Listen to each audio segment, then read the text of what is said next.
of course, as I mentioned, Jenna and Raj are here with me. Jim might say a few words. I don't know, I think I saw Almeida there. I might, Krista, we might have her put in her 2 bits as well too. And we'll go. So if there's no questions right off the bat, let's move on.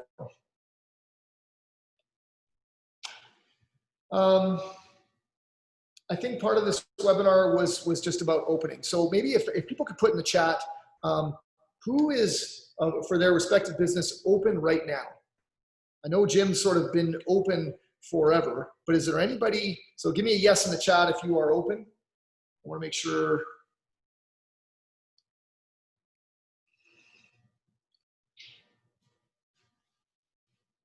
Scott, you're still going.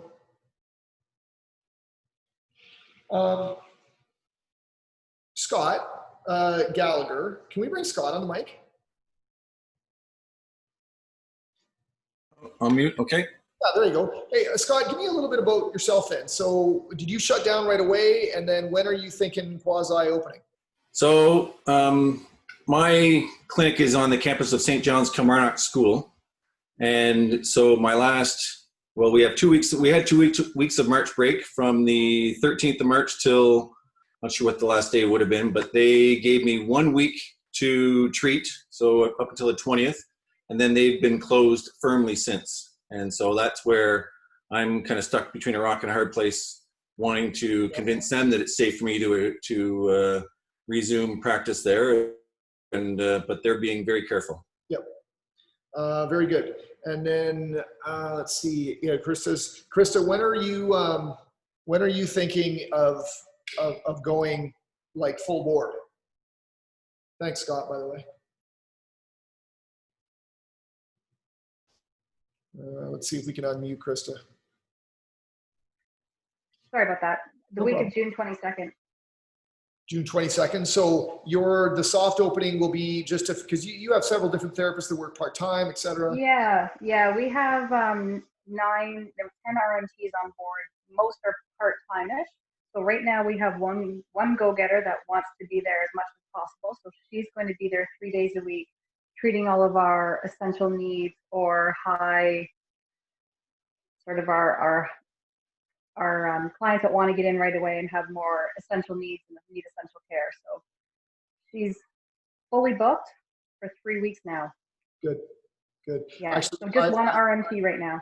The consensus across the board from a lot of my colleagues, there's a couple of coaching groups and friends that I've met at different conferences that we get together on Zoom and chat every Friday, is that there's a big desire for massage. Like massage is through the roof. The wait list is unbelievable. Every time I make a call to cancel clients again and again, everyone is saying, "You're calling to tell me that it's go time, right?" It's unbelievable. Exactly. Okay, that's great. Thank you, Krista. Yes, it is go time. I think the population in general is getting ready for everyone to sort of creep back into open mode. And I think part of this workshop tonight is we need to talk about how to do it safely for our staff and for our customers. But before we get to that, now that we've got everybody warmed up, Jenna, let's run the first poll for tonight as we move into the next slide. Okay, so everyone here, I want to know what your favorite superpower is going to be. Flying, invisibility, super strength, super speed, spider sense, or other. Just give your vote there in the poll. I always love this one, and especially if somebody has an other. And Jenna, once you've got sort of 100% or close to it, then share the results there. Just click on the poll there. What's one more person to fill it out? Almost everybody. Even if you got almost everybody, let's run it. I want to see. There you go.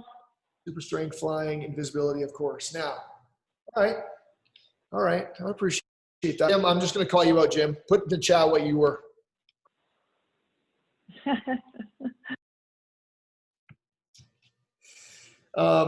I'm a big spider sense, guys. I've always been a Spidey Sense fan forever, so I'm always thinking that I would like that ability to know what's coming behind me. That's a good one. All right, Jenna, let's move into we'll just give a brief glimpse of the wheel here. So this is our wheel to win, folks. We're going to run this at the end. As long as you make any sort of comment or say word one of any kind in the webinar, your name is going to go on this wheel for the prize. Here's the option. One is going to be the book that I talk about in just a few minutes by Patrick Lencioni. The other option that I'd like to throw out there for everybody, if you're not a reader and you would just like to enjoy an evening, is a personal bottle of my own red wine. It's not bad, by the way. Now, Elsa at Elsa's Wine, she might not think it's the right kind because it's not from her store. But you have your option if you would like the book or the bottle of wine, okay? So we'll do that at the end, so just make sure that you keep the comments coming in the chat, or when we bring you on mic, give all comments necessary, okay? So, it's time to reopen. The important thing, I think, I struggled with this in the very beginning. There was this, and I've heard this a couple different places, the phase one where there was hoarding and let's get toilet paper and all sorts of food and water, and it's the apocalypse and the world is going to end. And then in phase two, it was almost this euphoric time of, oh, I get to work from home, and this is great, and can I just do some more Zoom calls? And this is, I get more time with my family, etc. And then I don't know if anybody else felt like this, but then phase three set in, which is probably 2 or 3 weeks after that. And it was, oh my God, what am I going to do with myself? And the work started to pile up. I started to worry about my business more and more. I took on more marketing ventures than I knew what to do with.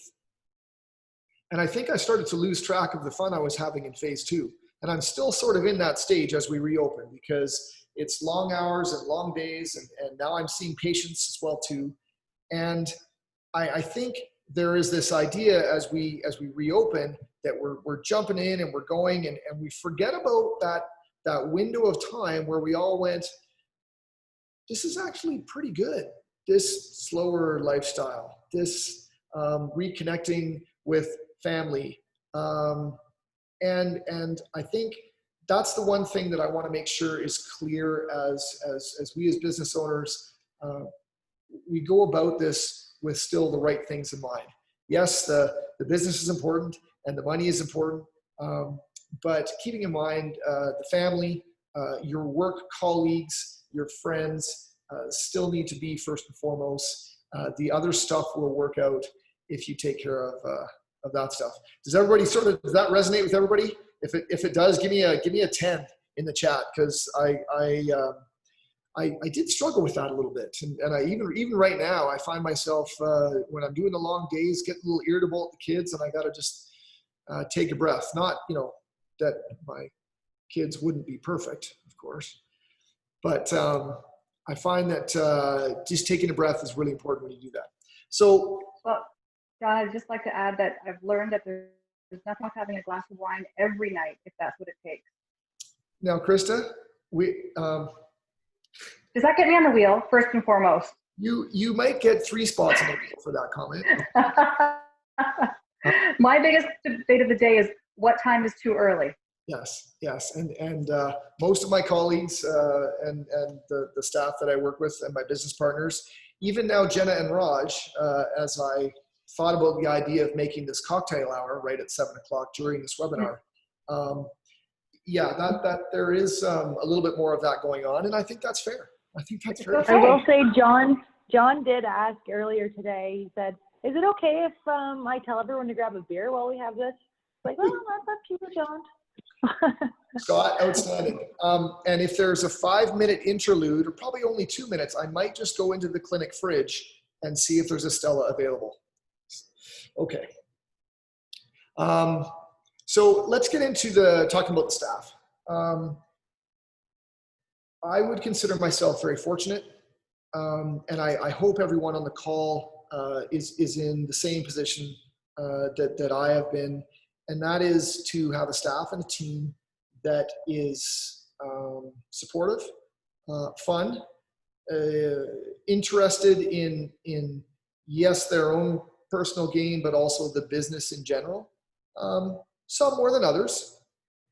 And I think part of what the message that I want to get across to is it's never too late to have those conversations with people, and this may be as good a time as ever. Because I truly feel that it starts at the beginning, even just in the hiring process. And new staff coming on board need to know what you're about, whether you have a mission statement or values, etc. That's great. The Netflix culture document is fabulous, and you can read all sorts of things about how you can create a great culture in your business. But that's where a good business starts. Everybody's heard of the right people on the bus analogy. Jim Collins writes about that a lot in Good to Great. And it is so important for your own peace of mind to have good people that can help you. So I think what's important too, and this is why I put this up, is to try and figure out maybe where you are on this grid, okay? Where you are on this pyramid. This is the Patrick Lencioni 5 Dysfunctions of a Team pyramid. And I would argue that our group is still maybe just at lack of commitment and maybe moving into the accountability phase. But I trust every one of them. I would have my own mother come in and get treated by any one of the physiotherapists. Our regular staff meetings that we've been having is open communication all the time. Everybody feels comfortable to say what they want to say, even if it's right to me and they think I stink, or one of the owners, or you know what, John, that's not right. And they also know that if they're not sort of pulling their weight, that we're going to talk about getting things up to speed. And then once in a while, the nasty John comes out, and I try to keep that guy inside as much as possible. But if you haven't read this book, please take a look at it, especially if you have a few people working with you. And that level of trust is so important.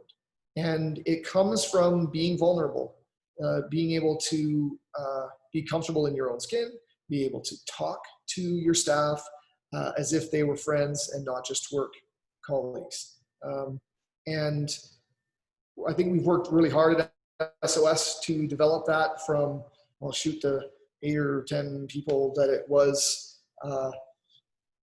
5 years ago, and sort of, as many of you may have had the same difficulty, we've had to let a couple of people go since this has happened. We didn't want to do it, but our staff has grown, and when COVID hit, we had to make some difficult decisions. And maybe there are some of you, and we don't need to put that in the chat, who else is dealing with that. I'm okay with sharing the idea that, yeah, there was a couple of firings in our group. And it's not an easy thing to go with, especially when the firing is not, it's not due to any sort of work-related issue. It's just because there isn't the same numbers, the same people, customers, for us, the same number of patients, okay? Any questions about that? Does that make sense? Anybody? I find that when I'm talking to my staff, I enjoy it. We started with sort of some general Zoom calls with the whole SOS team, and it worked into sort of regular morning huddles with the PTs as we started to get going again. And I would encourage you to reach out to any staff members that you have and make sure that they are comfortable with what they're doing. It's a financial thing, but it's also a health related thing. And if you don't ask them and sit back and listen, then you'll never know what sort of their fears are about what's going on right now, okay? Let's move on, Jenna. Let's go on to the next slide. I put the link in the chat there of that on Amazon for that book, if anybody's interested. It's a good one. Jim Collins, Good to Great is another one. Just in terms of building a good team and a business or a company that's built to last, which is another book of his. Okay, PPE. I want to get Jim. I want to get Jim on here. Can you unmute first, Jim? All right, hold on. Jenna, can you unmute him or make sure that I still see him as muted? There he is. All right.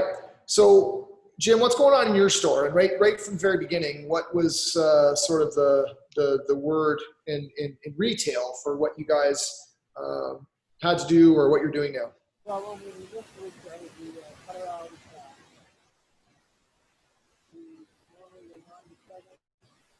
Hold on. Is anybody else's, Jim, maybe is your mic good there? It sounded like it didn't sound as good as it did before. Maybe just bring it closer to your mouth or? better? It's not bad. What's that? Yeah, let's go there. Okay. Give us a synopsis then of what you guys were doing. So we came for hours. We opened a store over 25.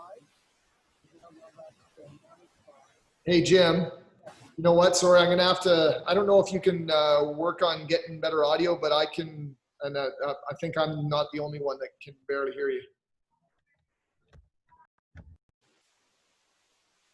Jim, if you take out your headphones, would that work? And then try speaking. Is that better? Yeah, that's better. Is that better? Money.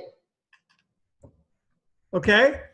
Yeah, let's go. What do you got for us? Okay. So, like I was saying, before COVID, we were 9 to 7. Then we went 10 to 5 right across the board.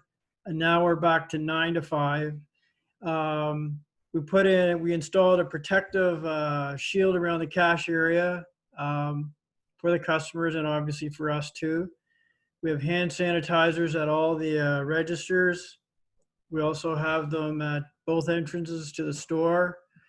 There's lots of signage on the doors reminding people about social distancing. If they're not feeling well, not to come into the store. The number of people that are allowed in the store at one time. We also have X's on the floor to remind people about social distancing. So there's constant reminders. I've been fortunate as far as staffing goes. I've got 3 or 4 key people that have all stuck with me, stuck through it. I had 2 people that refused to work. One person, an older person, and then another one whose parents would not allow her to work. So other than that, I mean, we're settling in. You always have to be on your guard, of course. The other thing that we did do is we stopped having public access to our washrooms as well as our fitting room. And at present, we're not taking any returns from the general public, just because we just don't know what their surroundings are like. So we still accept cash, and of course debit and credit. And then we clean the machines after every customer has used them, and we're constantly washing or sanitizing, I should say, sorry, the carts and the hand baskets that are at both entrances to the store too. So I think overall, dealing with the public like we have, it can be intimidating. There's no doubt about it. But I think we've been doing it now for the last, I guess, close to 3 months, and it's become the norm for us, and whatever the normal is anymore, I guess. So you always have to be aware of what's going on, but know that we're all in this, like I say, together, and hopefully the downtown can become stronger than it was before. Yep, great, thank you. I think you're right. You mentioned just some of the stickers and signs, etc. It something the customers are sort of confused about where they're supposed to go and what they're doing if there's too much. I don't know if it was you, Jim, that I was talking to, or that you mentioned that in the beginning it was almost mass confusion where people were struggling to know where to go, and you actually removed some of the signage because it was just too much. Yeah, definitely. I mean, we have probably five or six different signs plus our hours sign in the window. And it's funny, one day I was at the back door and there was a gentleman just standing outside and he was just reading all the signs and he just couldn't believe how many were there. And you don't really realize it or understand it until you see somebody stand there and read them all. There is a lot of information. One of the other things that we did do is we put arrows on the floor and directional arrows for customers, and they didn't work. People don't watch where they walk on the floor. So the more information that people get is good, but you can have information overload too, for sure. Okay, good. We're going to talk about that as well too. So now is as good a time as any. You mentioned those arrows on the floor. Yeah, I'm pretty sure it was at the liquor store. So Krista, the arrows, and they wanted me to go this way, and I'm like, well, I don't have to go that way. Like, I need to go over there, and does that mean I have to walk all the way around and come? Like, so the arrows on the floor was a little bit much. I've really been impressed with even just walking down the street, how quickly people move and just give grace and apologize, Canadian-like, and away you go. It's really nice to see. We're looking at here. I asked Roger or Jenna maybe can bring up Canva. I don't know if you've heard of Canva. It's an infographic or graphic development software. The free version is actually pretty good, but even the professional one is not that expensive, and you can create great graphics. The team put this together, which we sent out in our email, and we have now on our website. I think it's on our website now. And we printed a couple and just put them around the clinic along with other signage. We've had nothing but great response from the patients when they see you are going the extra mile to cover all the bases. It's one thing to have an extra bottle of hand sanitizer, but when they can see that you've covered all avenues, that really makes a difference. And we plan to advertise as much, just like we did with this email. We're looking to make I think it's like a process video. So where we can show something on YouTube and have people come through and just notice what will come through. Hand washing stations stand here after they get screened, etc. Move into their treatment area that's been cleaned, so that people get a really good look about what we're doing at the clinic. So there's no one else here, or else normally I'd be masked up.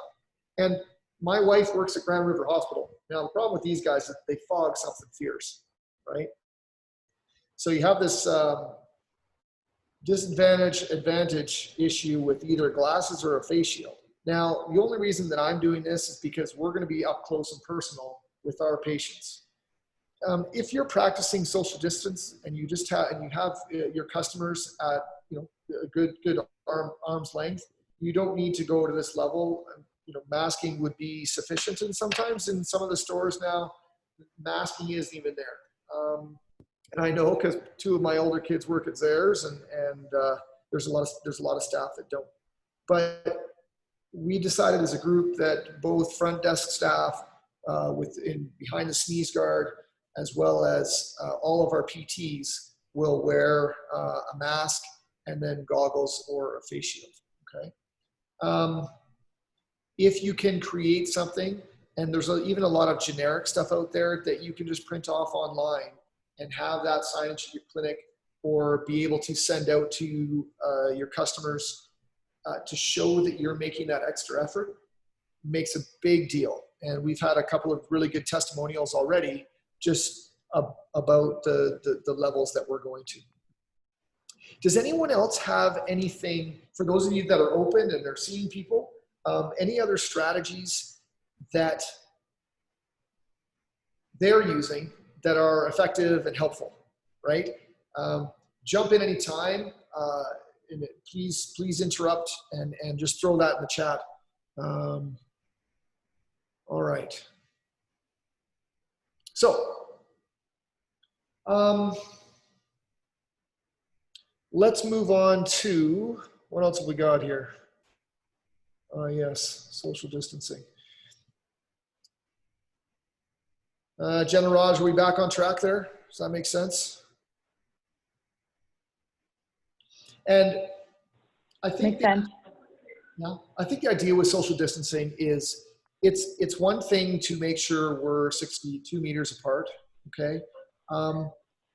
But you need to, with the details of COVID, you need to be in close proximity for an extended period of time for there to be enough virus spread for something adverse to happen or for you to catch a disease. And so all this is meant to do is to say, let's not go crazy. We still like to be in contact with people and know people, communicate different ways, etc. Give people their distance when you can in stores, but also don't be afraid of people. And I think that will go a long way when you are dealing with your customers in your store. Yeah, Almeida, that's a great comment. Hand sanitizer or a hand washing station, wherever you can, is always important. Make sure that your staff can also, or your customers can also see you as staff washing your hands regularly and doing the cleaning. Krista, you might speak to this as well. We've set up our patient load completely different. So for the therapists that used to be really busy, we would see 3 people an hour with 15 minutes blocked off to sort of get caught up on notes, etc. Now it's 2 an hour max. And after 3 or 4 of those, we have another half an hour blocked off where we're doing all sorts of cleaning. And I think what it means too is there's not the same chance to fill either your store or your patient load, et cetera, with the same number of people on a regular basis. Krista, do you find that to be the same? Is that sort of how you're setting up your schedule as you go forward? Yeah, that's pretty similar. We actually have had to start doing 30 minutes in between each client now because we have to start from scratch and we have to sanitize from top to bottom, assuming that everybody could be potentially carrying the virus. So it is wiped down from top to bottom after every single client. So you're right, when we used to see 5 or 6 clients in a certain amount of hours, now we're seeing 3, maybe 4. Yeah. And Jim, like in retail, and Almeida, if you're game, I might get you on the mic as well too. Like your hours are down, but tell me about your volume though, like in terms of numbers, revenue, et cetera. I mean, I don't need exact numbers, but business sort of same, better, worse overall. What do you think? Overall, businesses, believe it or not, is up. Overall, I mean, the last couple of weeks have been a little bit soft, but up until then, numbers have been pretty good, considering that we're not open as many hours. So what we're seeing is that people are coming in and they're buying a lot more at a time because they're not coming to town as often. Because it's the whole, try not to, still the same messages, stay home when you can. So when they are coming out, they're spending more at a time than they normally would, for sure. Yeah. No, that's good. Okay, thanks. Okay, good. Let's talk about a different topic. This is it's a hot topic for me. So somebody might need to take the mic out of my hands, all right, when I get going on this one. But I also have some potential good news to share as well. And that's about rent. So can somebody, if rent is potentially an issue, whether you're a landlord or a tenant, give me a hundo or 100 in the chat, right? Because it's an issue for almost everybody on both ends of the spectrum, right? And from my own standpoint, I can tell you my story. We have 3 locations, and I don't think Lawrence would mind me saying this. Lawrence and I have come to an agreement on sort of what our rent is in Elmira. That's worked out fine. But the bigger ticket clinics, if you will, we had some trouble early on with not getting good information, with not knowing if we were going to get any assistance, etc. In fact, one of them, we unfortunately, we got 1 month off, and then right away in the second month, they started adding a third of that rent for the next 3 months. So it came out of the blue pretty quickly that we were all of a sudden paying back, and we still weren't open at that time. So along comes SECRA, and we'll get this one out of the way right now. And I think my issue with that subsidy, and please, anyone interrupt me, just say, hey, I'll talk in the chat, and then I'll see you in there, is that there's no real incentive for the landlord to take this program, right? Obviously, it works for the tenant because you would only be 25% of your rent. The government picks up 50%, and then the landlord would have to pay 25%. But really, if the landlord knows that you're not going out of business and it's a viable business, that, well, down the road you're going to have some money, or you have, maybe there's some personal financial things which they probably would have wanted to know if you were signing a lease anyways. There's no incentive for them to give you any benefit there and do anything but delay or change your lease or add it on to the end, and ultimately you're still paying for those months. And I think that's difficult. We have recently found out that there's a chance, fingers crossed, that our 2 landlords are looking into SECRA, but it depends on a good many things in terms of your revenue and whether they still have a mortgage on the property and all sorts of things. Anyone out there want to speak to how their dealings are going with landlords, or should we keep that low key right now? I think there's a chance that it can be good, but tenants are just expecting the landlords to jump at it. And I think there needs to be realistic viewpoints on the fact that the landlords don't really need to, that it's really up to them to work on that 25%. And that's my point. Why would they if they know that your business is going to be able to cover it anyways? So I won't go off on that one. I don't know much about the process itself yet, except for where your revenue needs to be, 30%, et cetera, or below. And then it's really up to the landlord. And all you can do is have open discussions with them. And that's all I would recommend. If you have good open discussions with the landlord about the possibility and can you do this, et cetera, it doesn't need to get heated right off the bat. Okay. Okay. Speaking of SECRA, let's get into our other acronyms of the day. So Jenna, let's run that other poll if we could, because I would like to know who out there has themselves or staff members that are using one or more of these things. Okay, so it's a multiple choice. So click if you're using any number of these, or you have a staff member that's using any number of these, or if you have another one that I haven't put in there, because there's some smaller ones out there that I'm not even aware of. Put those in the chat if there's one that is glaringly missing. And I think I might take this time to go back to talk about staff just briefly, because this is the point that I wanted to bring up. Some of you may have been having this issue. I know it's been one for us and sort of our staff is, okay, well, if my staff member is getting served, what is going to incentivize them to come back to work and make something that's just over the serve? Say $2,100 a month or $2,400 a month. And how do you have that conversation? It goes back to the beginning about, do you have that relationship with your staff member, and can you be honest with them? And the truth is ultimately, if you as the business owner need someone to work, you have to be in a position to be able to firmly say to the staff, I need you back now. And that may affect their serve.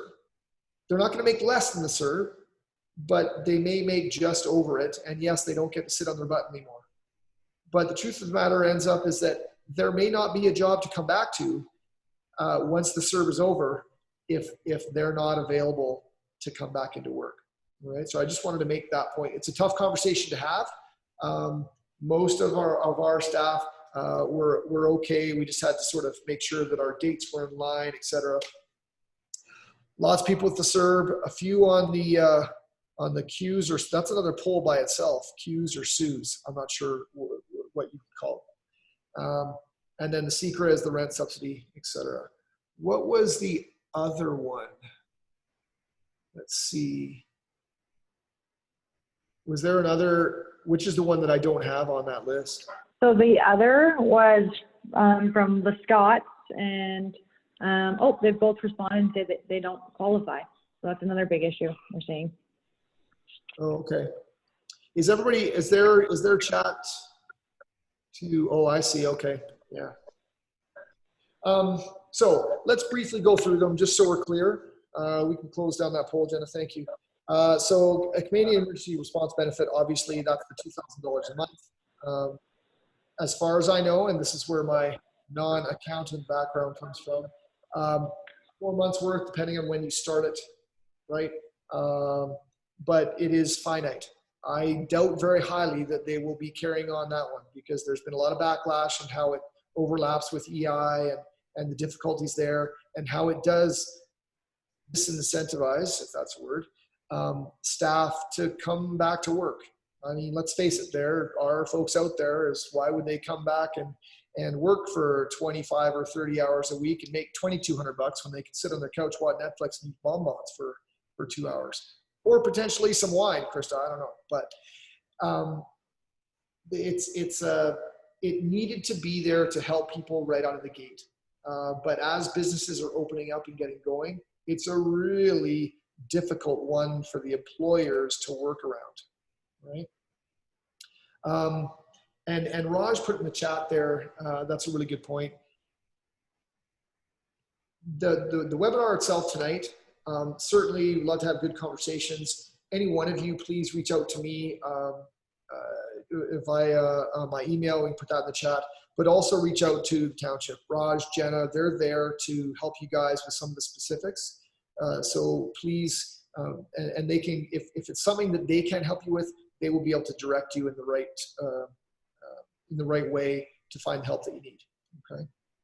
The SOS, this is one near and dear to my heart, because we took oh, that's one that's not on there too. That's right, Scott. The 10% wage subsidy. The SOS, Canadian Emergency Wage Subsidy, it's a big one. And it allows, obviously, the employers to hire back their staff and get a portion, if not all, of their wage covered. For us, it worked out really well. We took a sort of leap of faith and said, we're going to hire back all of our physiotherapists and pay them that chunk of money such that they could carry on with what we're doing. We tried to, it worked for us because we wanted to be able to have them call their own patients, do virtual calls, help us with some of the marketing, create nice graphics like that.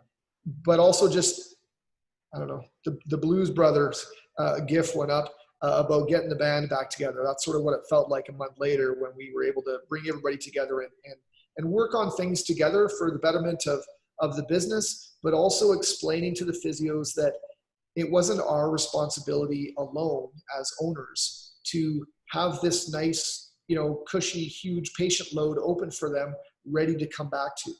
That this was a business that they had a job in, and for the most part, everybody pretty much, you know, like working as a group.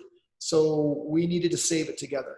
And I made no, I was very transparent about the financial issues, et cetera, across the board, and said, this is what we need you guys to do.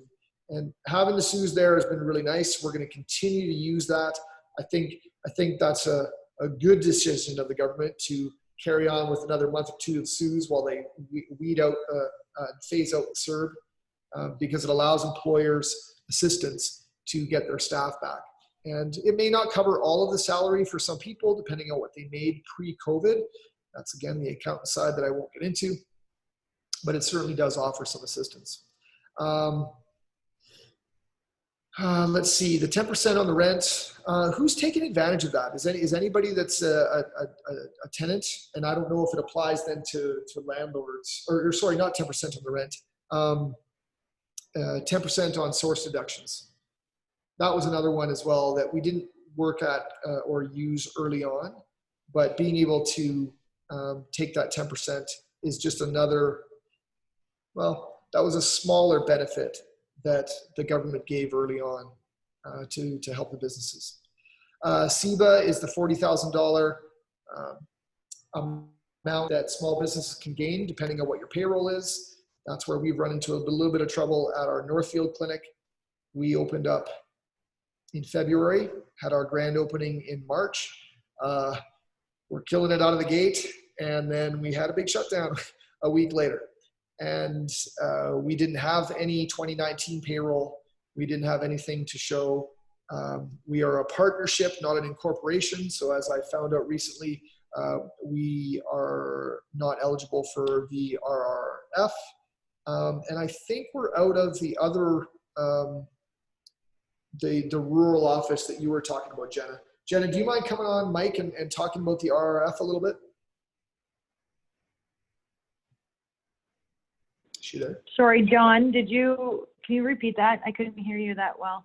No problem. I just wanted to see if you could mention a couple of points about the RRF and the rural office that you told me about at the Teletown conference last week. Yes. So, can you hear me okay? Yeah, I got you.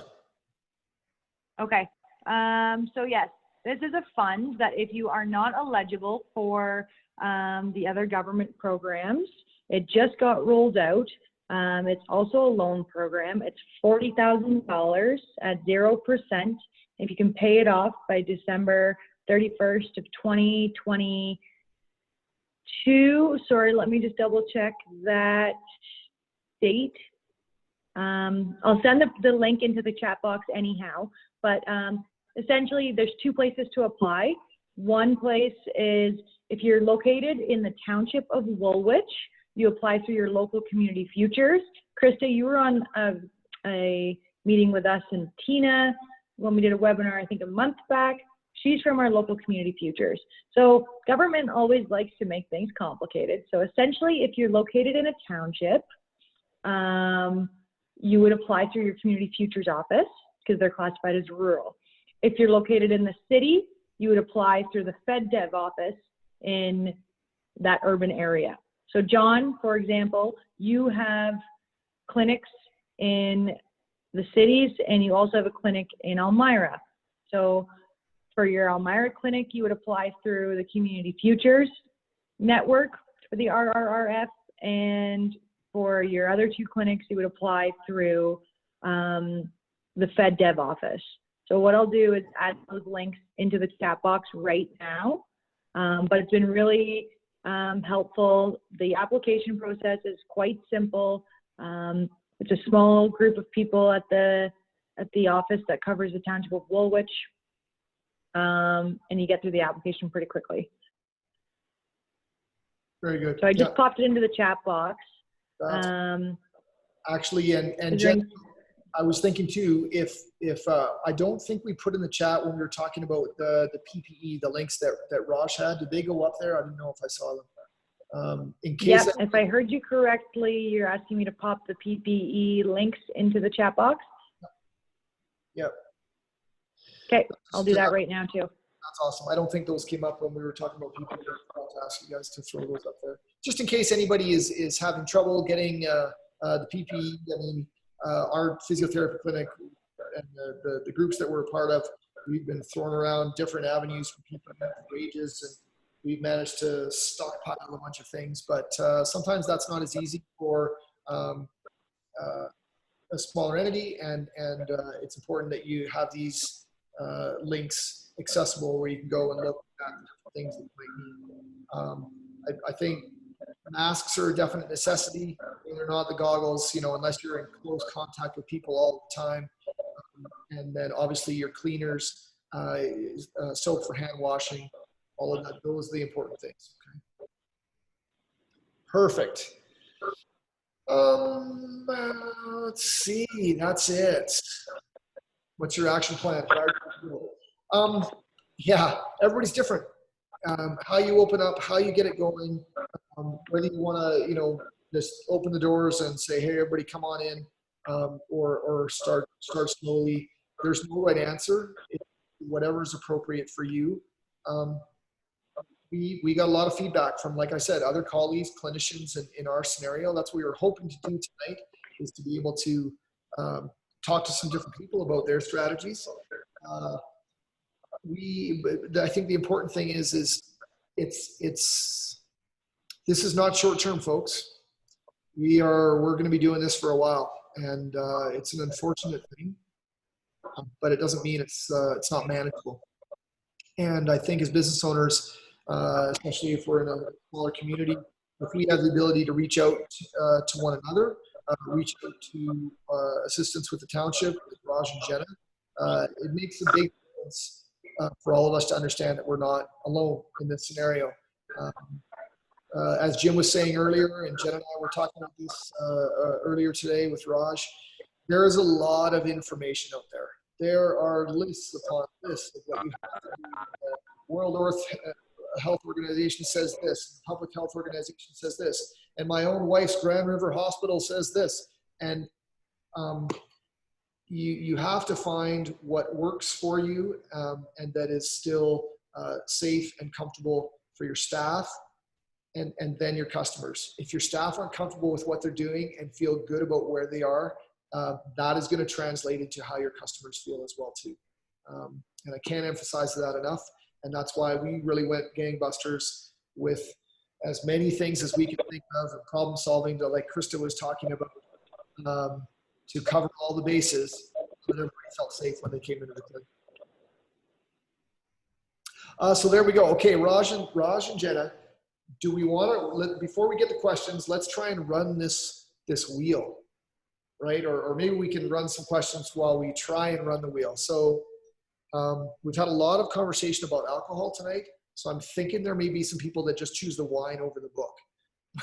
but we'll find out who wins, and then I will be responsible for getting your choice to you. You don't have to mention right now.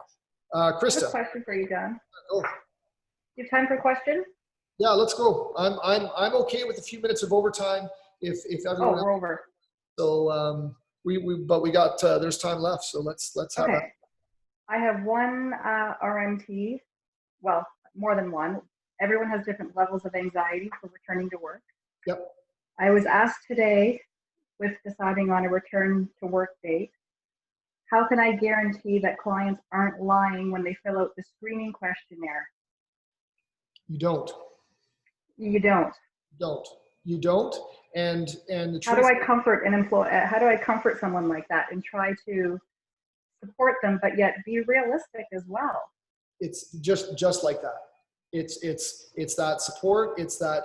I mean, there is a level of good faith, I think, that we can have with people around it. You see that when you walk down the street every day.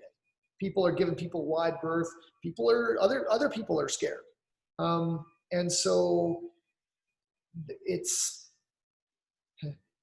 well, even in the example of coming for a massage, like if they have a raspy throat or it's one of those symptoms, or they were in contact with, it has to take a kind of an off individual to just get their massage when they have those things going on, right? So that might be the realistic conversation I'd have them, is that people are generally good and honest. And for the odd one that isn't, that might be carrying it, a lot of negative things have to happen, most of which you're covering your bases on with all of the things that you've already talked about doing. The wiping and the cleaning and the masks and the goggles, and all of those things are in place already. And at the end of the day, though, the staff member needs to be able to see that. And, Right. and if you don't, then some hard decisions come along. Right. Okay. Thanks. John, I have a question for you. I mean, you've done a great job on the presentation. We've been open all the way through, although our door has been locked. Our customers were going to be opening. Some of you are on the call. We're going to be opening or unlocking that door and going to appointment only, as opposed to just opening up to the public in general. My question really has more to do with, what's the public's reaction been to opening? You know, how are they when they're walking in your shops? Our staff, for the most part, probably 85% are working from home.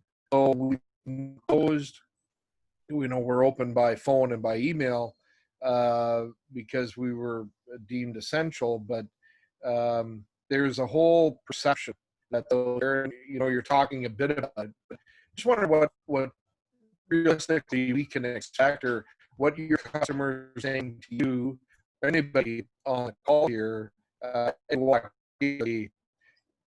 very apprehensive? Are they totally coming in with masks? Are they really concerned? You know, Jim said having sanitizer at entry points, and I forget, somebody mentioned about the exit point too. I guess they're kind of one and the same, depending if you're coming or going.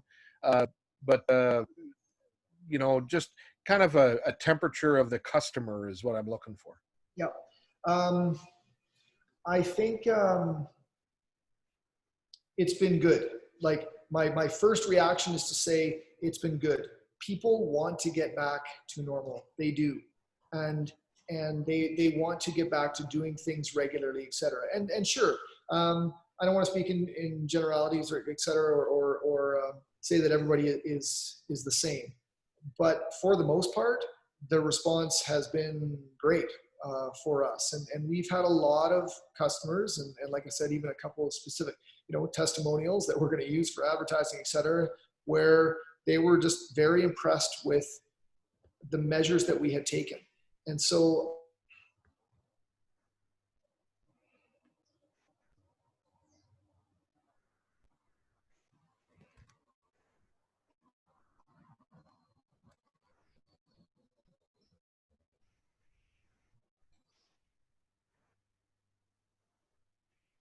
Did John just read?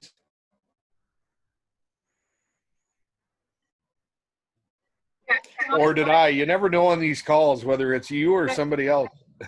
John just froze. I'm sure he'll pop back up. Let's just give it a couple seconds.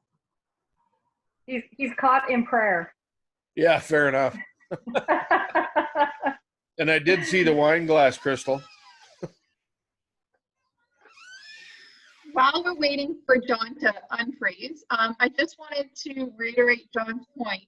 If at all anyone needs any type of information and you're unclear or unsure of where to get it, feel free to reach out to Jenna or myself, and we'll direct you to the right person or the right contact. We're here to help you guys, and no question is too silly or redundant. Just feel free to get in touch with us. Is that you speaking, Jenna? Raj. Oh, okay. Sorry. But same goes for Jenna. I'm sure Jenna will say the same thing. Okay. I've been meaning to reach out. Actually, there's 2 points that I would like to reach out to Jenna for. So Jenna, if you don't hear from me, please reach out and smack me up and remind me to reach out to you about 2 questions that I have. All right, are we back?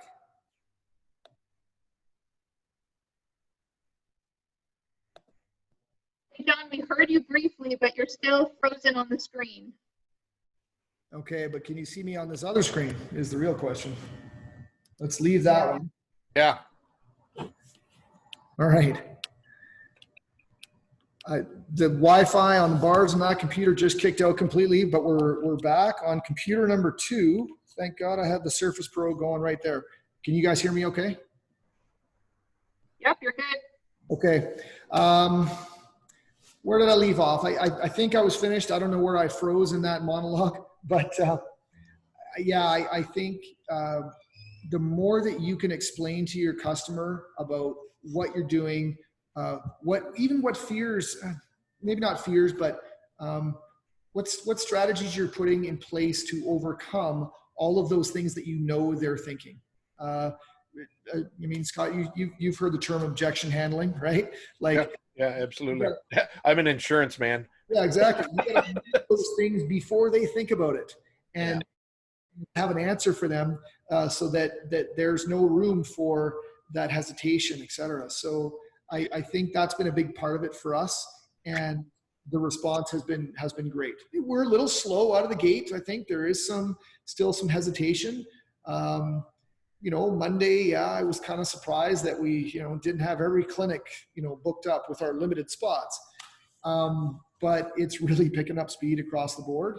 And we're going to use, because I've had this education from our coaching group and other clinicians that have opened earlier, like in Alberta and BC, use that almost as a marketing strategy about all the steps that we are taking, because there are some companies and some businesses that aren't. And if you can take advantage of that and be able to portray that to your customers, it's a big win. Okay. Does that answer your question? Yeah, no, appreciate it for sure. So the other thing that I just want to say for Jenna and Raj, we have, we have offices through the region, but I gotta tip my hat to you guys in Woolwich for putting these kind of things together. I think this is the third or fourth one that I've been on, and I've yet to hear from our other municipalities. And I tell you, I was giving Harold O'Craft the gears today, so you might hear from him. I told him I'm not giving him shit, but I'm telling you, I'm on another one at Woolwich tonight, so good for you guys. Thank you. We can't do it without people like John. I mean, John stepped up. He's willing to offer his time. It's a community approach, and yeah, we're happy to be a part of the community, and we're happy to support you guys. Well, you're engaging the business community. That's a big deal. Yep. It's huge. Yep. They've been In really. a time of very disconnected, segregated stuff, to be engaged like this, it's, like I said, hats off to you guys. Thank you very much. Agreed. I've been in business for 22 years, and this is my first year of really collaborating and sharing ideas and supporting each other. And it's just amazing. The email you send out every Friday, I look forward to it. It's just felt really, really supportive, actually, and it's been a bit of a deal breaker, I have to say. It's like you fill my bucket every Friday afternoon with, okay, we're going to get through this because we're all in this together. Good stuff. And I would agree. I would concur. It's been great to work with Jenna and Raj on things like this, and hopefully on future BIA projects, etc. So any other questions that anyone would like to mention or talk about? If not, I think we should get to the Wheel of Fortune. Big bucks, no whammies. Let's spin that baby up and see who's winning wine or book, but you don't need to tell me. Oh, this is perfect. This is perfect. Almeida, the winner. I will be walking across and talking to you personally to decide what your gift. Yeah, what's your flavor? Very curious. I know, Almeida, can we get you on the mic? Can we I'm trying to mute myself here. There she is. Isn't that something? I never win anything. Now, How did this happen? the question is, and I'm And I gonna can put you on tell the you spot, what I want. is it the wine or the book? You're gonna guess I want the wine, Okay. but I want the book. You want the book? Okay. It's a good book. It's a good book. So You know Seriously, what? John, I think everybody should get a bottle of wine. I mean, really. it's actually not a bad idea, but I'm a little low right now. I haven't been on my regular bottling regime, and it's also going down a little bit as my wife and I are home in the evenings more often than not with no kids sports and none of that stuff going on. So Fair enough. yeah. I did want to say, I did want to thank everybody for tonight. And thank you, Raj and Jenna and John. Yeah, thank you for putting this on. It's great, you know, to meet with other people this way. And just like you said before, we're all in this together. And it's just great, you know, just to hear other people and realize that we're not alone. So yeah, I want to thank everybody. Thank you very much. Oh, great, Almeida. Thank you for coming on. Yeah, I actually love giving these. My father-in-law, Dieter Case, he we were talking about just, well, you know, some of the business issues and the financial woes, et cetera. And I was, you know, woe is me one of those times. I must have been before the wine that night anyways. And he said, John, you just need to look at this as a very expensive education. And there, I mean, I didn't have for and products and emails and that sort of people. And now our group, any number of different skills that we use for even virtual, maybe a business.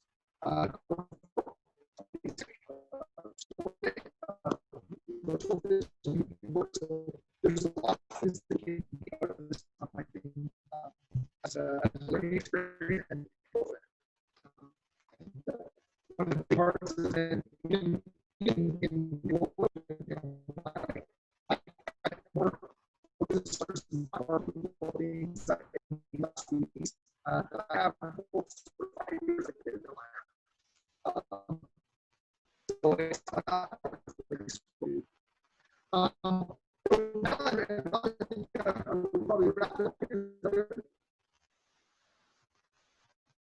So I'm going to assume that John just said to wrap it up. Sorry, John, you were a little choppy there. I heard, I kind of figured out what you were saying, and I think all that John was trying to say was thank you for joining us and thank you for participating. Like Almeida and Scott and Krista and everyone else said, it's really just nice to get together and talk to one another, even if it's virtually, and just hear about one another's problems, issues, concerns, and just put our heads together and try and come up with solutions that we're using and that other people can use as well. And like we mentioned before, if you do have any questions, concerns, comments, please feel free to reach out to Jenna or myself.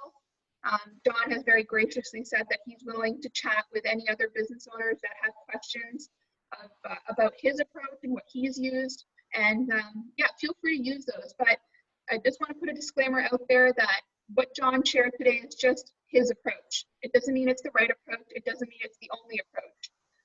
Feel free to use that as guidance, as a foundation, but don't take it as gospel, right? There's other approaches out there. There's other people you can connect with. There's other contacts that Jenna or I can connect you with, and we would be happy to do that. Each business is unique. Each business's needs are unique, and you know, we're all just trying to figure out what works best for each of us. So with that, I would just like to say, Dawn, thank you very much for volunteering your time during dinner and also missing out probably on some glasses of wine there with your wife. And yep, Chris is putting up a big thank you sign, so thank you. And if anyone needs to chat, we're always here. Feel free to reach out to us, and hopefully we get to walk into each other's businesses soon enough and get to see each other in person. That's good. Thanks, guys. And have a good evening, everybody. Have a good night. Good to see Thank you everybody. very much.